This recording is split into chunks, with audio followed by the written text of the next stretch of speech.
Kaparthi మనోగతం YouTube ఛానల్కి స్వాగతం సుస్వాగతం. ఇటీవల భారత ప్రభుత్వం ఏఐ సదస్సుని ఢిల్లీలో నిర్వహించింది. ఆర్టిఫిషియల్ ఇంటెలిజెన్స్ ఇది చాలా గ్రాండ్ సక్సెస్ ఈవెంట్. అంటే మేక్ ఇన్ ఇండియాలో భాగంగా, మేడ్ ఇన్ ఇండియాలో భాగంగా స్టార్టప్స్ కూడా చాలా పెద్ద ఎత్తున పాల్గొన్నాయి. అంటే ఆర్టిఫిషియల్ ఇంటెలిజెన్స్ యొక్క ప్రాధాన్యత, వారు సాధించిన ఘనత, వారి యొక్క ప్రోడక్ట్స్ని ఇది తెలియజేయడం.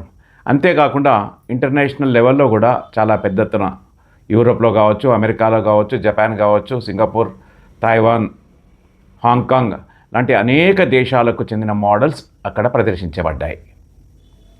నిజంగా చాలా గ్రాండ్ సక్సెస్ అయింది అని చెప్పుకోవచ్చు. ఎందుకంటే జర్మనీకి చెందిన, అట్లాగే ఫ్రాన్స్కి చెందిన ఇమాన్యుయల్ మ్యాక్రాన్ లాంటి అనేక దేశాలకు చెందిన ప్రతినిధులు, ఆ దేశాధ్యక్షులు కూడా ఈ ఏఐ సదస్సులో పాల్గొన్నారు. ఇదంతా బాగుంది, కానీ ఇక్కడ ఒక చిన్న ఇబ్బంది పరిస్థితి ఏర్పడింది. అదేంటంటే హర్యానాకు చెందిన గల్గోటియా యూనివర్సిటీ వారు ఒక మోడల్ని ప్రవేశపెట్టారు. ఈ మోడల్ ఏంటంటే dog, AI dog, artificial intelligence robo dog అంటారు. ఇది గల్గోటియా యూనివర్సిటీ మా రీసెర్చ్లో మేము డెవలప్ చేసాం దీన్ని అని ప్రదర్శించారు. దానికి పేరు కూడా పెట్టారు. ఆ డాగ్ పేరు ఏంటంటే ఓరియన్ ఆర్టిఫిషియల్ ఇంటెలిజెన్స్ డాగ్. ఇది మా ప్రోడక్ట్ అని చెప్పేసి గల్గోటియా యూనివర్సిటీ చాలా ప్రతిష్టాత్మకంగా చెప్పుకుంది. అయితే ఈ మధ్య చాలా జనాలు చాలా తెలివితేటలు పెరిగిపోయాయి. ఇది వెంటనే సోషల్ మీడియాలో కనిపించింది. ఇది చైనా డాగు, 6 లక్షల రూపాయలకు దొరుకుతోంది. ఇది సేమ్ అదే డాగ్ని పట్టుకొచ్చి ఇక్కడ ఏఐ సదస్సులో గల్గోటియా యూనివర్సిటీ ప్రదర్శిస్తుంది అని చెప్పేసి రావడం జరిగింది. వెంటనే కేంద్ర ప్రభుత్వం అలర్ట్ అయ్యి ఆ గల్గోటియా యూనివర్సిటీ యొక్క ప్రోడక్ట్ని రద్దు చేయడమే కాకుండా వాళ్ళ యొక్క ఏఐ సదస్సు నుంచి వాళ్ళ స్టాల్ని క్లోజ్ చేసి బయటికి పంపించేశారు. ఇదంతా బాగానే ఉంది, కానీ ఇదే సందర్భంలో ఇదే విషయాన్ని చైనా చాలా పెద్ద ఎత్తున వాడుకుంది. అంటే చైనా సోషల్ మీడియా మొత్తం, చైనా ప్రింట్ మీడియా కావచ్చు, చైనా సోషల్ మీడియా కావచ్చు, చైనా ప్రింట్ మీడియా కావచ్చు, చైనా డిజిటల్ మీడియా కావచ్చు, అట్లాగే చైనాకు అనుకూలంగా ఉండే ఇండియాలో ఉన్న సోషల్ మీడియా కావచ్చు, ప్రింట్ మీడియా కావచ్చు, ఎలక్ట్రానిక్ మీడియా కావచ్చు, పదే పదే చెప్పడమే కాకుండా భారతదేశం ఏ వస్తువును కూడా పూర్తిగా తయారు చేయలేదు, మా వస్తువులను కొనుక్కుని లేబులింగ్ చేయడం తప్ప ఇండియాకు ఏమీ చేత కాదు అని చెప్పేసి రిపీటెడ్గా చెప్తూ ఉంది. ఒకప్పుడు కదా బ్రిటిష్ వాళ్ళు భారతీయులకు ఏమీ తెలియదు, మీకేమీ రారు, మిమ్మల్ని మేము ఉద్ధరించడానికి, మిమ్మల్ని మేము సంస్కరించడానికే వచ్చాము అని చెప్పేసి వైట్స్మన్ బర్డన్ కింద చెప్పేవాడు. అదే పరిస్థితి చైనా వాళ్ళు ఇప్పుడు మన పైన వాడుతూ ఉన్నారు. అయితే ఈ విషయాన్ని బాగా గమనించినటువంటి సృజన్ కలాం, అతని ఒరిజినల్ పేరు ఏంటంటే సృజన్ పాల్ సింగ్. అయితే కలాం యొక్క శిష్యుడు, 15 ఏళ్ళు ఆయనతో కలిసి పనిచేసి ఆయనతో ఇన్స్పైర్ అయ్యి ఆయన పేరుని చివరికి కలాం చేర్చుకున్నాడు. సృజన్ కలాం అని పేరు మార్చుకున్నాడు. ఆయన ప్రింట్ మీడియాలో మాట్లాడుతూ, ఎలక్ట్రానిక్ మీడియాలో మాట్లాడుతూ సేమ్ ఇలాంటి డాగ్నే నేను కలాం 2012లో అమెరికాలోని బోస్టన్లో చూసాము. ఆ డాగ్ కొంచెం పెద్దగా ఉండేది, ఇప్పుడు చైనా డాగ్ కొంచెం చిన్నగా ఉంది.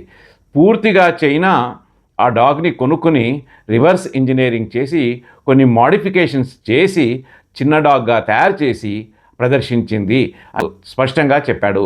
దీన్నే యూనిటరీ కంపెనీ ఆఫ్ చైనా తయారు చేసింది, దాన్నే మన వాళ్ళు కొనుక్కొచ్చి పెట్టారు. అయితే ఇక్కడ ఆయన చెప్పేది ఏంటంటే సృజన్ కలాం గారు రివర్స్ ఇంజనీరింగ్ చేయడంలో చైనా నంబర్ 1. చైనా F-10 కావచ్చు, F-17 కావచ్చు, F-16 కావచ్చు, J-7 కానీ, J-10 కానీ, ఇట్లాంటి చైనాకు సంబంధించిన యుద్ధ విమానాలకు సంబంధించిన ఇంజన్స్ అన్నీ కూడా ఇంజన్స్ రివర్స్ ఇంజనీరింగ్ చేసి వాటిని తయారు చేస్తోంది. అంటే రష్యా ఇంజన్స్నే చైనా వాడుతోంది. అంతేకాకుండా అమెరికాకు సంబంధించిన పెద్ద పెద్ద కార్లు కావచ్చు, యూరోప్, జర్మనీకి సంబంధించిన కార్లను రివర్స్ ఇంజనీరింగ్ చేసి చౌకగా కాస్త మెరుగ్గా తయారు చేస్తుంది. కాబట్టి ప్రపంచంలో ఉన్న మేధావులను ఎవరైనా అడిగినా కానీ రివర్స్ ఇంజనీరింగ్ చేయడంలో, కాపీ చేయడంలో చైనా నంబర్ 1 అని ఒప్పుకుంటారు. అయితే రివర్స్ ఇంజనీరింగ్ చేయడం తప్పు, కానీ కొలాబరేటెడ్ ఇంజనీరింగ్ చేయడము.